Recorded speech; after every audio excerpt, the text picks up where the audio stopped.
23장 27절에서 마지막 절까지 교독합니다. 화 있을진저 외식하는 서기관들과 바리새인들이여 회칠한 무덤 같으니 겉으로는 아름답게 보이나 그 안에는 죽은 사람의 뼈와 모든 더러운 것이 가득하도다.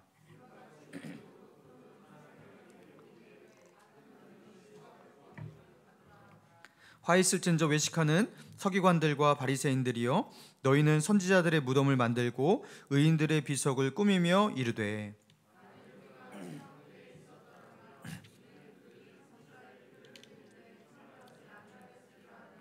그러면 너희가 선지자를 죽인 자의 자손임을 스스로 증명함이로다. 뱀들아 독사의 새끼들아 너희가 어떻게 지옥의 판결을 피하겠느냐.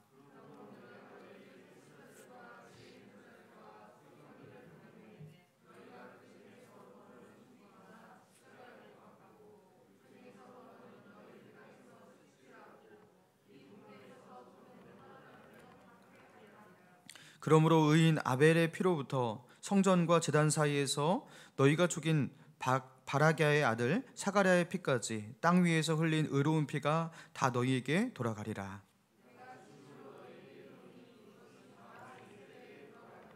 예루살렘아 예루살렘아 선지자들을 죽이고 내게 파송된 자들을 돌로 치는 자여 암탉이 그 새끼를 날개 아래 모음같이 내가 내 자녀를 모으려 한 일이 몇 번이더냐. 그러나 너희가 원하지 아니하여도다. 같이 했습니다. 내가 너희에게 이르노니 이제부터 너희는 찬송하리로다. 주의 이름으로 오시는 이여 할 때까지 나를 보지 못하리라 하시니라. 아멘. 우리 설교 제목을 따라해 봅니다. 예수 내 삶의 중심. 예수 내 삶의 중심. 예수 내 삶의 중심이란 제목으로 우리 본문의 말씀 중심으로 하나님의 은혜 나누기 원합니다. 자, 마태복음 23장은 화 있을진저 외식하는 서기관과 바리새인이요. 이 단락마다 이렇게 화 있을진저 외식하는 서기관과 바리새인이요 이렇게 시작하는 그런 시리즈들입니다. 그래서 저는 이제 크게 세 부분으로 나누어서 이제 앞서 두 편의 설교를 했고요. 이제 오늘 23장의 마지막 부분입니다. 자, 오늘 본문에서 서기관과 바리새인들은 회칠한 무덤이라 하시면서 그들의 외식을 꾸짖으시거든요. 자, 오늘 본문 27절, 28절 봅니다. 시작. 화 있을진저 외식하는 서기관들과 바리새인들이여 회칠한 무덤 같으니 겉으로는 뼈와 모든 더러운 것이 가득하도다. 이와 같이 너희도 겉으로는 사람에게 옳게 보이되 외식과 불법이 가득하도다. 자, 당시의 유대인들은 무덤들을 만들 때 이 무덤이 이제 여러 종류의 무덤이 있는데요. 땅에다가 이제 매장해 놓고서 평평하게 다져버려서 이게 무덤인지 아닌지를 알 수 없게 만드는 이렇게 평토장한 무덤이 있었고, 그리고 이제 봉분형으로 해서 불쑥 튀어나온 무덤도 있었고요. 그리고 바위를 이렇게 파갔고요. 바위에 굴을 만들어서 바위 굴 무덤이 있었습니다. 그리고 자연 동굴에다가 또 이렇게 안치를 하면서 동굴 무덤도 있었습니다. 자, 그런데 바위굴 무덤이라든가 동굴 같은 곳에서는 사람의 접촉이 그렇게 잘 일어나진 않아요. 그렇지만 평지에서 있는 이렇게 평토장한 무덤이라든가 아니면 이게 봉분형 무덤이 있는데 그게 이제 무덤인지 모르고 접촉을 할 수가 있는 거예요. 자, 그런데 시체를 만진 자는 부정해진다라는 율법의 조항이 있죠. 자, 그래서 그 무덤에 접촉하면서 부정해질까봐 그 무덤이 사람의 시체가 있는 무덤이라는 것을 사람들에게 정확하게 알리기 위해서 그 때때로 거기다가 석회가루를 하얗게 이렇게 뿌렸다는 거예요. 그러니까 여기다가 접촉하지 말라는 거죠. 무덤이라는 표시인 거예요. 그래서 예수님께서 하얀 무덤, 어떻게 보면 깨끗해 보이지 않습니까? 석회가루를 하얗게 이렇게 뿌려놨으니까. 그래서 그것을 이제 회칠한 무덤이다 이렇게 표현한 거예요. 그러니까 회칠한 무덤은 겉모양이 깨끗하죠. 그러나 그 안에는 죽은 사람의 뼈와 썩은 시체가 있다라는 거예요. 서기관과 바리새인의 삶이 마치 그러하다라는 겁니다. 겉으로 보여지는 모양은 깨끗한 척 그렇게 하지만 그들의 진정한 본 모습은 그 안에 죽은 사람의 뼈와 모든 더러운 것이 가득하도다. 사람을 죽이고 죽은 사람의 시체와 뼈로 가득 채운 불법함이 가득한 죄악된 삶으로 얼룩진 그들의 삶을 그렇게 예수님은 고발하고 있는 겁니다. 자, 그러면서 29절, 30절입니다. 시작. 화 있을진저 외식하는 서기관들과 바리새인들이여, 너희는 선지자들의 무덤을 만들고 의인들의 비석을 꾸미며 이르되 만일 우리가 조상 때에 있었더라면 아니하였으리라 하니.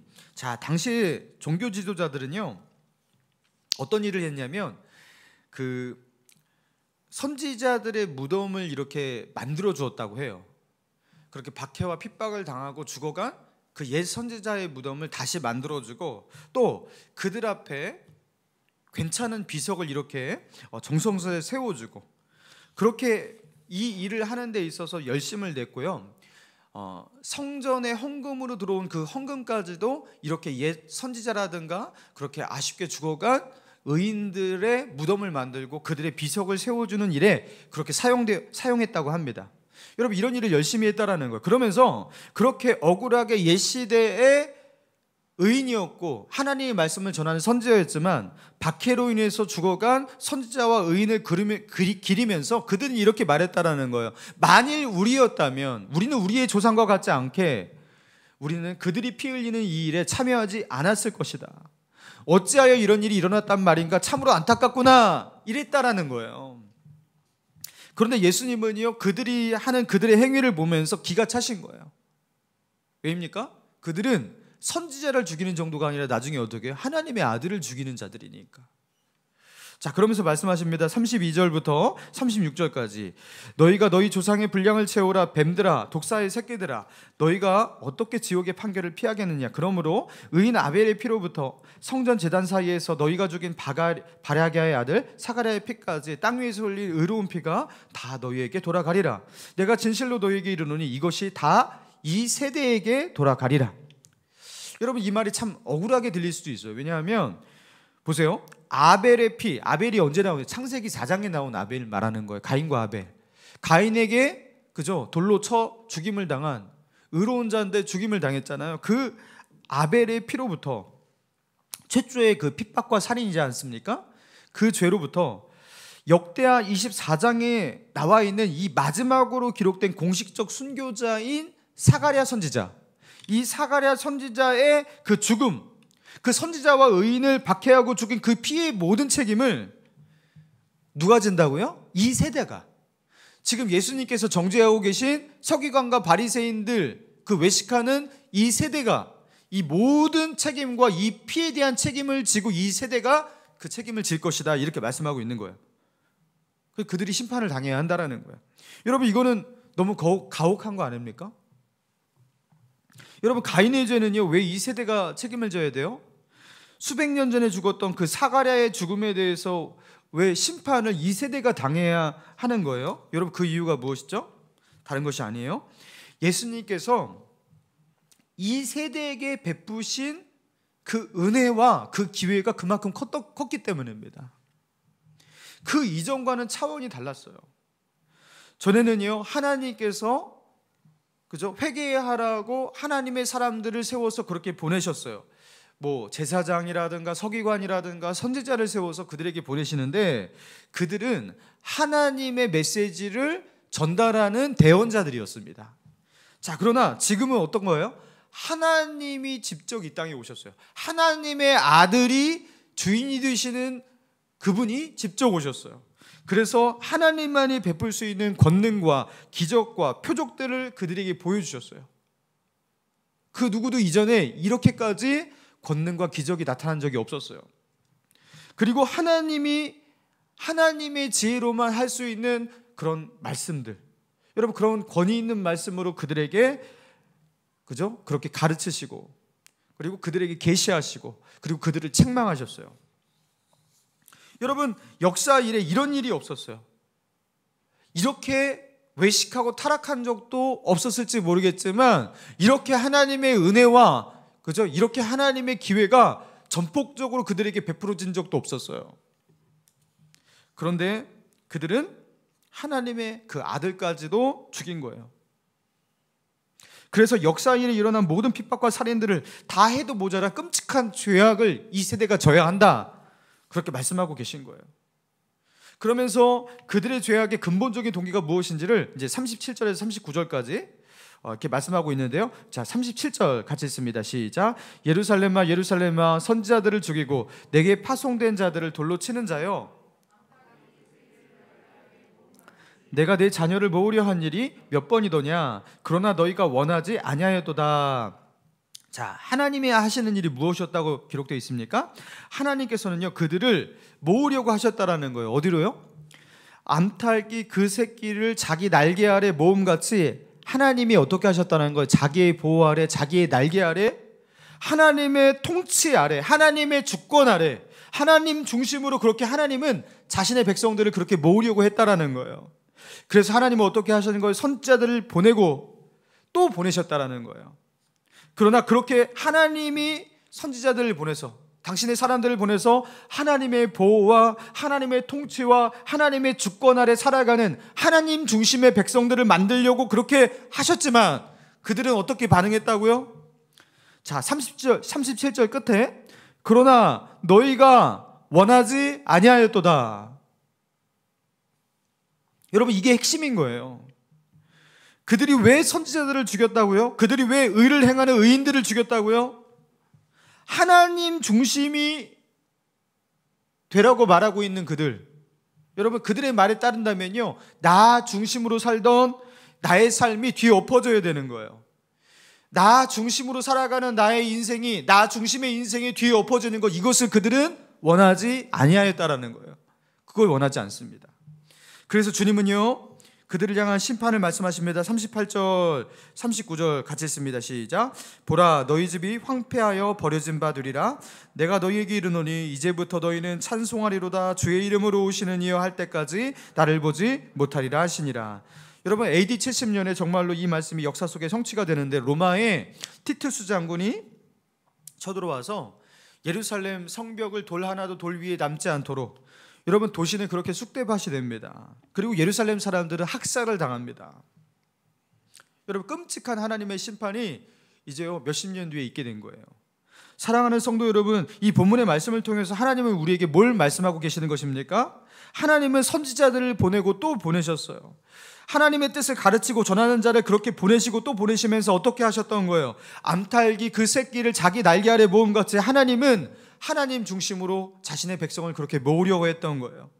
그래서 하나님이 우리의 중심이 되시고 그분이 우리의 주인이 되시는 하나님의 나라, 하나님의 통치하시는 하나님의 나라가 이 땅 가운데 이루어지기를, 우리의 실제의 삶 가운데 이루어지기를, 그것이 우리의 실제의 삶으로 고백되기를, 여러분, 그렇게 하나님은 원하셨어요. 그런데 서기관과 바리새인을 비롯한 그들의 조상들은 어떻게 했다라는 거예요? 그렇게 하나님이 보내신 자들을 돌로 치고 죽이면서 그것을 거부했어요. 그것을 원하지 않았어요. 왜냐하면 하나님의 나라가 되기를 원하지 않기 때문에, 하나님이 중심의 세계가 되기를 원하지 않기 때문에, 하나님이 중심 되시고 하나님의 나라가 된다라는 것은 나의 말이라든가 나의 입에서 고백될 수 있는 정도, 딱 거기까지만, 하나님이 주인 되신다라는 건 내 입술의 고백, 딱 거기까지만 되기를 원하지 나의 삶에 실제로 이루어지기를 원하지 않는 거예요. 여러분, 이게 그들의 진심인 거예요. 자신의 현실과 삶에서 내가 가지고 있는 기득권을 포기하고 내려놓는 거기까지 갈 수는 없어요. 그렇게 한다면 나는 변두리로 밀려나요. 그걸 인정할 수 없어요. 설령 하나님이 나의 주인 되신다 하더라도 내가 나의 주인됨, 나의 중심됨, 여러분, 나의 기득권, 이것을 위협하는 모든 상황을 인정할 수가 없어요. 그래서 그걸 제거하는 거예요. 그래서 선지자를 죽이고 의인을 죽이고 옳은 말 하는 사람을 그렇게 없애는 거예요. 여러분, 하나님은요, 이 본문의 말씀을 통해서 지금 이 시대를 살아가는 우리에게도 똑같이 말씀하고 계신 겁니다. 너는 정말로 원하고 있느냐? 너는 정말 너의 중심의 삶을 내려놓고 하나님께로 돌아가기를, 하나님이 중심되는 삶을 진정으로 너는 원하느냐? 서기관과 바리새인은 원하지 않았어요. 저 서기관 바리새인들처럼 입술로만, 말로만 하나님 중심이 되어야 한다고 늘 반복해서 말하며, 나는 저들과 같이, 나의 조상들과 같이 하지 아니하였겠다 말하면서 의인의 비석을 세우고 선지자들의 묘비를 그렇게 가꾸며 꼭 하나님 중심이 되어야 한다고 그렇게 겉으로는 그렇게 말하지만 실제로는 하나님이 주인 되시는 삶을 정말로 바라지는 않는 저 서기관과 바리새인과 같지 않냐고, 그런 삶을 너도 살고 있지 않냐고 우리에게 묻고 계시는 거예요. 여러분, 우리가 대답해야 됩니다. 여러분, 정말 우리는 뭘 원하고 있습니까? 정말로 하나님 중심이 되는 그 삶을 원하고 있습니까? 그 하나님이 중심 되시고 주인 되시고 통치자가 되시고, 여러분 그런 삶을 살면서, 그죠? 나의 기득권, 그죠? 내가 변두리로 밀려나고 그래도 상관없는, 정말로 하나님이 주인 되시는 삶을 정말 원하고 있냐? 여러분, 이 질문 앞에 우리가 대답을 해야 한다는 거죠. 여러분, 중동에 있는 아랍에미레이트라는 도시 아시죠? 그 나라 아시죠? 그 아랍에미레이트의 대표적인 도시 두바이가 있습니다. 여러분, 이 두바이는요, 사실 전체 면적의 90%가 사막이라고 합니다. 이 도시의 90%가 사막이에요. 그런데 그 두바이에 뭐가 볼 게 있다고 사람들이 그렇게 모여든다고 합니다. 재밌는 것은 이 두바이 도시 인구의 20%만이 아랍에미레이트 현지인들이 살고 있고요, 나머지 80%는 다 외국인이라고 합니다. 외국인들이 그렇게 두바이로 몰려든다라는 거예요. 여러분, 왜 그렇게 사람들이 두바이로 몰려들까? 두바이에서 석유 고갈에 대비해서 국제 자본을 유치하고 국제 그 비즈니스 허브를 만들기 위해서 파격적인 정책을 세웠다고 합니다. 그러면서 어떤 정책을 이제 내걸었냐면요, 외국 기업들에게 수출입 관세를 완전 면제, 그리고 외국인들의 개인 소득세 면제, 그리고 여기에다가 기업을 유치할 때 100% 외자 기업 허용, 그리고 법인세를 50년간 면제.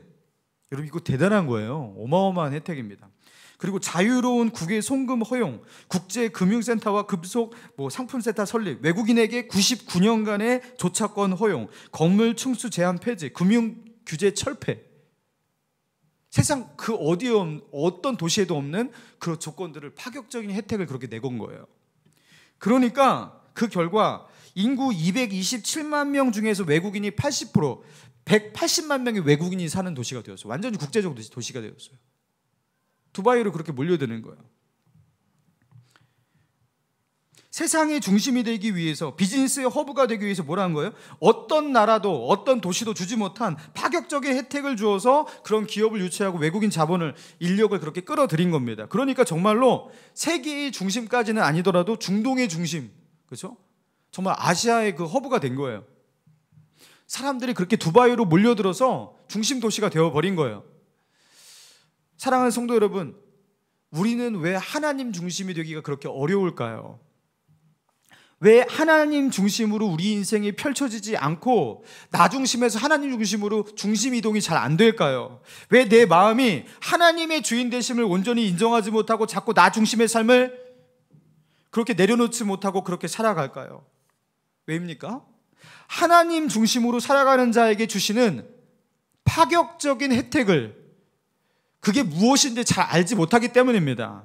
하나님 중심이 아닌 자, 인생을 중심으로 삼고 살아가는 자의 비참한 결말이 무엇인지를 잘 모르기 때문입니다. 여러분, 하나님 중심이 된다면, 여러분, 그것은 무엇을 의미합니까? 내 삶이, 내 인생이 하나님의 나라가 된다는 거예요. 그리고 하나님의 나라가 내게 임한 거예요. 하나님의 통치가 임한 거예요. 그리고 하나님의 주권과 통치 가운데 있다는 것은 뭘 말하는 겁니까? 이제 하나님의 완벽한 보호 아래 있다라는 겁니다. 하나님의 나라 가운데 있다라는 것은, 내가 하나님의 온전한 백성이 되었다라는 것은 뭘 말하냐면, 하나님의 완벽한 보호 아래 내가 놓여 있다라는 거예요. 그게 그 지존자의 그늘 아래 있는 것이고 그분의 날개 아래 머문다는 뜻이에요. 하나님을 자신의 삶의 중심으로 모시고 살아가는 사람, 여러분, 그 사람은요, 세상에서 가장 안전한 곳에 거하고 있는 사람이에요. 여러분, 그게 가장 안전한 거예요. 여러분, 오늘 본문에서 그 아벨의 죽음, 선지자 사가랴의 죽음, 여러분, 이것을 언급하고 있는데, 여러분, 이 사가랴의 죽음에 대해서 우리가 조금 살펴보려고 하는데요. 여러분, 한때 이제 유다는 그 아하시아라는 왕이었을 시절에 그 아하시아가 어느 날 죽게 됩니다. 그런데 그 아하시아를 낳은 그 아하시아의 어머니 아달랴가 있는데요. 이 아달랴가 그 왕의 아들, 자기의 아들이 낳은 왕자들 있잖아요. 왕자들을 다 죽여버립니다. 왜입니까? 자기가 왕이 되려고. 그래서 이 아달랴가 여왕이 되어서 유다를 통치하게 되거든요. 그러니까 이제 어떻게 보면은 이제 반역이죠. 그죠? 그렇게 나라를 뒤엎고 쿠데타를 일으켜서 그 왕자들을 다 죽이고 왕의 어머니가 왕이 된 거예요. 자, 그러면서 이렇게 왕자들을 다 죽였을 때 어린 나이에 그 당시 아기였던 한 사람, 왕자 한 사람이 살아남았어요. 그게 바로 요아스 왕자예요. 이 요아스 왕자가 그렇게 아기 때 이렇게 피해서 살아남게 되거든요. 그런데 그 당시에 여호야다라는 의로운 제사장이 있어서 이 의로운 제사장이 그 요아스를요, 어린 나이지만 다시 왕의 자리에 앉히고 그 아달랴를 폐위시키고 나라를 정상화시킵니다. 그리고 그 요아스 왕자에게, 그 어린 나이의 왕자에게 하나님의 법도를 가리키고 하나님을 경외하는 신앙을 가리키고 그러면서 나라를 하나님의 법으로 그렇게 다스리는 그것을 가르쳐요. 그러니까 이 여호야다의 공이 너무나 큰 거예요. 그리고 이 여호야다는 요아스 왕자를 살린 사람이에요. 그리고 이 나라를 어떻게 민족을 구한 사람과 같은 거예요. 여러분, 그런데 이 여호야다 제사장이 나이가 많아 죽게 됩니다. 자, 그런데 이 여호야다 제사장의 그 빈자리에 누가 들어오냐면 간신들이 들어옵니다. 그리고 그 간신들이 요아스 왕자 옆에서 어떻게 하냐면 악정을 펼치게 만듭니다. 그러면서 여호와를 버리고 이방의 신 우상을 섬기게 만들거든요. 그리고 급기야 이 요아스 왕은요, 여호야다 제사장의 그 은혜를 입어서 결국에 자기가 왕이 된 거잖아요. 그런데 하나님이 보내신 선지자 사가랴, 하나님의 말씀을 너무나 듣지 않으니까 스가랴죠. 이 스가랴 선지자를 죽이는데, 이 스가랴 선지자가 누구냐면 여호야다의 아들이라고 기록되어 있는데 사실은 여호야다의 손자로 봅니다. 그러니까 여호야다 그 할아버지가 낳은, 그러니까 할아버지 아버지 이렇게 했는데 그거를 건너뛰어서 아버지라고 표현도 하거든요. 할아버지로 봅니다, 보통. 그 직계 혈통이었던 스가랴 선지자를 죽이기까지 해요. 그래서 이제 그 본문이 역대하 24장 20절 이하에 있어요. 이에 하나님의 영이 제사장 여호야다의 아들 스가랴를 감동시키매 그가 백성 앞에 높이 서서 그들에게 이르되 하나님이 이같이 말씀하시기를 너희가 어찌하여 여호와의 명령을 거역하여 스스로 형통하지 못하게 하느냐 하셨나니 너희가 여호와를 버렸으므로 여호와께서도 너희를 버리셨느니라 하나 무리가 함께 꾀하고 왕의 명령을 따라 그를 여호와의 전뜰 안에서 돌로 쳐 죽였더라. 요아스 왕이 이와 같이 스가랴의 아버지 여호야다가 베푼 은혜를 기억하지 아니하고 그의 아들을 죽이니 그가 죽을 때에 이르되 여호와는 감찰하시고 신원하여 주옵소서 하니라. 여러분, 최소한 그저 여호야다의 직계 혈통이었던 그 스가랴 선지자가 외칠 때 옛날에 자기에게 여호와의 말씀을 가르쳐주고 자기에게 은혜를 베풀었던 그 은혜를 기억해야 되잖아요. 근데 요아스 왕이 어떻게 했다고요? 그 은혜를 잊어버리고 배은 망덕했다라는 거예요. 처음에 그는 그렇지 않았습니다. 처음에는요, 하나님의 성전을 보수하고 여러분, 그리고 하나님에 대해서 열심히 했던 왕이었어요. 그러나 그가 왕이 되었어요. 권력을 거머쥐게 되었어요. 그 권력의 맛을 보게 되었어요. 돈의 맛을 보았어요. 그리고 방탕과 세상의 즐거움을 맛보게 되었어요. 그리고 나서 그것을 내려놓을 수가 없었어요. 자기가 그 나라의 왕으로 계속 살기로 그렇게 마음을 먹게 되었어요. 그리고 이 일에 자기가 중심이 되어서 살아가는 자기의 인생 가운데 방해가 되는, 자신에게 여호와의 이름으로 회개와 저주를 말하고 있는 저 선지자 스가랴까지 죽게 하는 거예요. 죽이게 한 거예요. 뭘 말하는 겁니까? 내게 능력이 없었을 때, 내게 힘이 없을 때, 내가 가진 것이 없었을 때, 내가 의지할 것이 없고 미래가 보이지 않고, 여러분, 그럴 때 우리는요, 하나님의 은혜를 간절히 사모하고 하나님의 통치를, 하나님의 인도하심을, 하나님의 주인 되심을 그렇게 소원하면서 그렇게 살아가요. 하나님의 주권이 내 가운데, 나의 삶 가운데 임하기를, 하나님의 인도하심이 있기를 저 요아스 왕처럼 그렇게 바라게 된다고요? 여러분, 그런데 내 인생 가운데 변화가 생겼어요. 의지할 것이 생겼어요. 뭔가 세상에 소망이 생기기 시작했어요. 내게 힘이 생기기 시작해서 내 삶에 기회가 찾아왔어요. 그러면 그나마 하나님 중심으로 있던 것도 어떻게 한다고요? 인간 중심으로, 나 중심으로 그렇게 바뀌고 변질된다라는 겁니다. 누구처럼요? 요아스 왕처럼. 여러분, 그러나 이 요아스 왕의 이 결말은요, 비참하게 되거든요. 아람 나라가 쳐들어와서 아람과 싸우다가 요아스 왕은요, 부상을 당하게 됩니다. 부상을 당해서 침상에 누워 있는데요, 그 신하들이 그 왕을 보필하는 게 아니라, 치료해 주는 것이 아니라 그 신하들이 반역을 합니다. 그래서 요아스 왕을 죽여요. 자신의 칼로 죽여버려요. 그래서 유다에서 몇 안 되는 그 신하들에게 모반을 당해서 죽임을 당한 비참한 왕이 됩니다.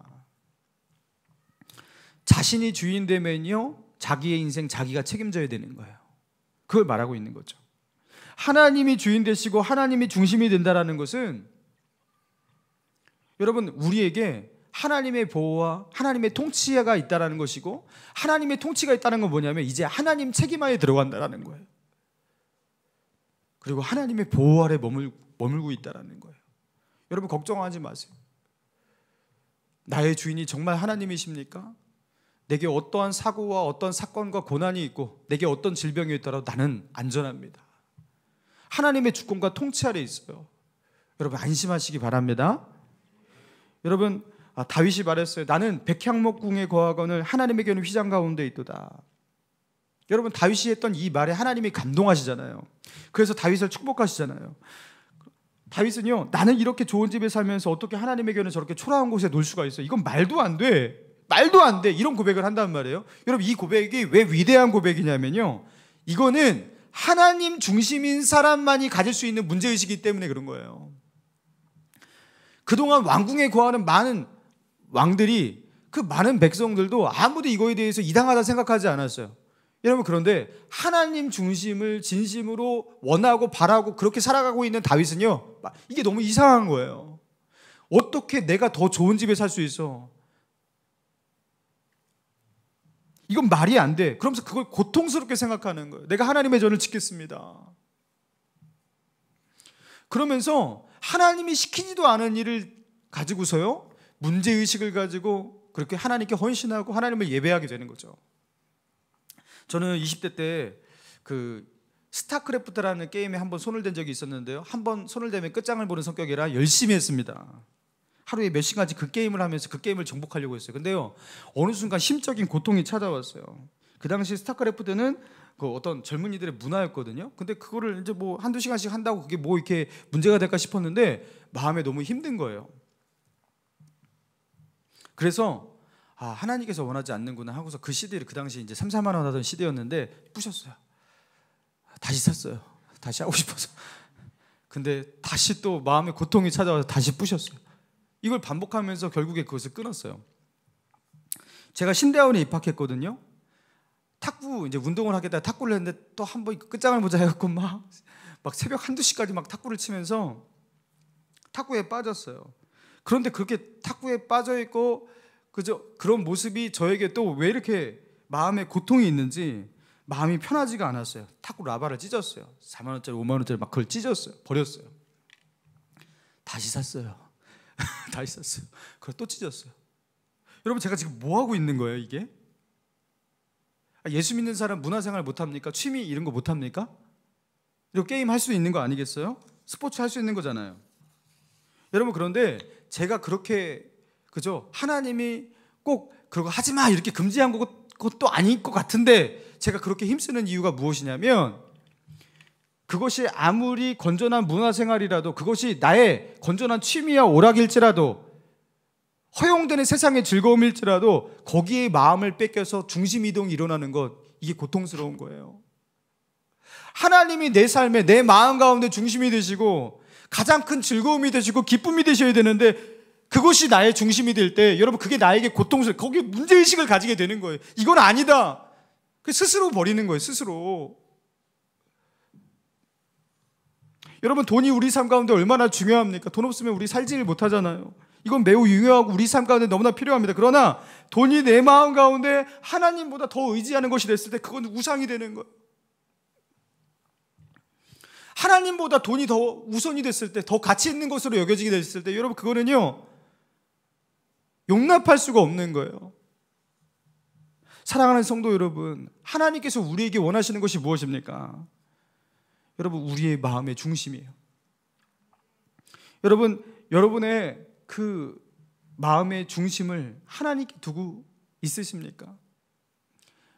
저 서기관과 바리새인처럼 말로만 하나님이 나의 삶의 중심이라고, 그분이 나의 주인이라고 말로만 고백하는 딱 거기까지만 그렇게 만족하고, 하나님이 정말 나의 삶의 현장 속에서, 나의 삶 가운데서, 그죠? 나의 마음 가운데서 진정한 주인이 되시기를 원하지 아니하는도다. 여러분, 그렇기 때문에 하나님께서 그렇게 말씀하실 때 그 말씀을 밀어내고, 하나님께서 이런저런 방법으로 우리에게 깨닫게 하시고 계속해서 말씀하시는데도 그 말씀을 듣지 않으려고 하고, 여러분, 그렇게 하고 있지 않습니까?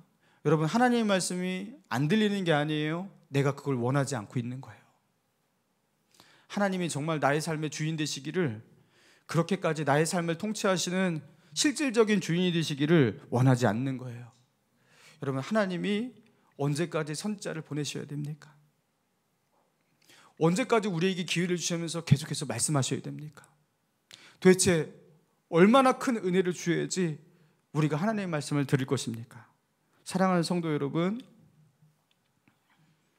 지금 당장에 뒤로 미루지 마시기 바랍니다. 당장에 회개하고 돌아가 하나님 중심의 삶을 회복하시기 바랍니다. 내가 중심이고 내가 주인이면요, 내가 책임져야 돼요. 여러분, 그거 얼마나 무섭고 끔찍한 일입니까?